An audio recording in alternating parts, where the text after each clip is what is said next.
Hey guys, welcome back to another tutorial video. So in today's video, I'll show you how to fix the Spark Driver app. So if the app is crashing, freezing, or not working properly, then just follow along. First, completely close the Spark Driver app and reopen it. For that, you need to swipe up from the bottom of your screen. Remove the Spark Driver app from the recent apps and then try opening it again. And if that doesn't help, try restarting your phone.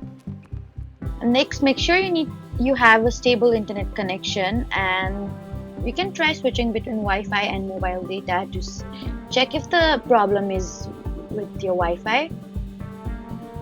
Next, try updating the Spark Driver app from the App Store. For that, you need to go to App Store and search for Spark Driver in the search bar.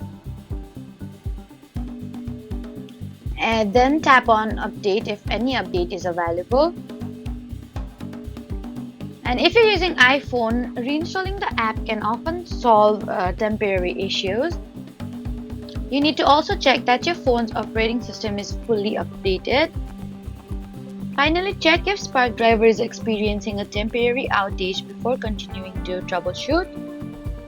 So that was how to fix the Spark Driver app.